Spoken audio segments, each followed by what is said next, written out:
Kuya Daboy? Oh, bakit?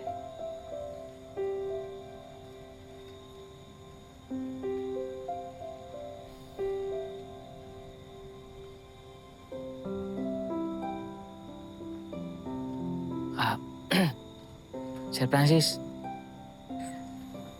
ayaw talagang lumabas ni Tata eh. Ayaw kanya kausapin eh.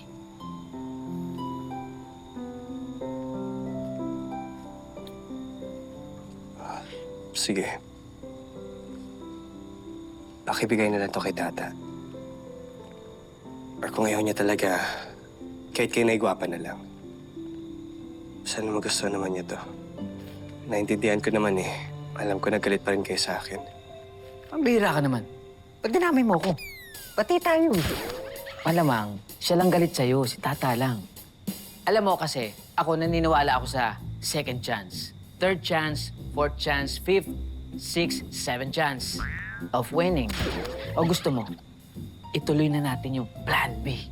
Plan B? Huwag ka na umano. Ako nang bahala. Ako nang bahala.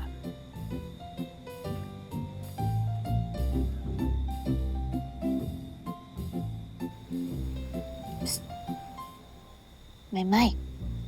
Maymay. Umalis na. Pa, kinakausap kasi kita. Nandyan pa yan. Dami niya alam. Anak, mukhang seryoso siya. Sinusuyo ka talaga. Sa ngayon, gusto ko munang mag-focus sa pamilya ko tsaka sa trabaho ko. Ano na? Dami-dami niyang alam. Sir Francis, galingan mo, Lakas mo, lakas mo, lakas mo. Di man magpapagkapit ang pag-ibig aamin.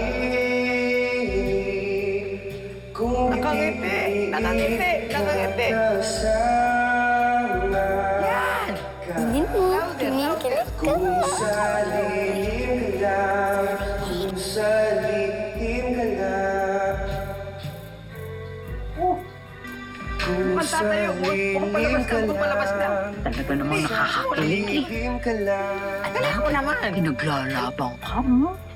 Alam mo, parang ngayon lang ata nang harana yan si Francis. Kinakapapa yung tono. Di akong pipiliin makasama. Wala na ba talagang pag-asa? Napakasaya niya. Napakasaya ng Nay, kapatid pwede ko. po ba? Huwag na nating ipilit yung mga bagay na tapos na.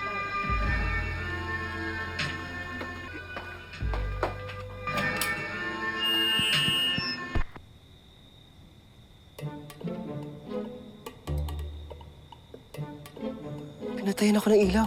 Baka naman nakatulog sa ganda ng boses mo. Wait lang. Nagbayad naman kami ng kuryente, Hindi pa rin ako susuko, Kuya Daboy. Bigo ako ngayon, pero itutuloy ko yung panunuyo ko kay Tata. Ate, alam ko malungkot ka.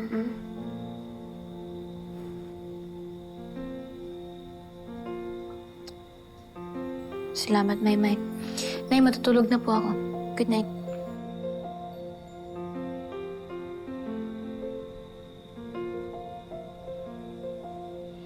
Galit na galit pa rin siya sa akin, Kuya Daboy.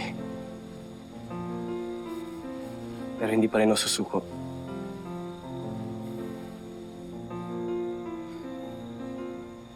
Naunawaan kita, Sir Francis.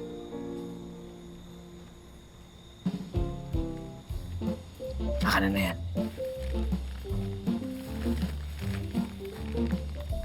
Bigay ko sa kanya.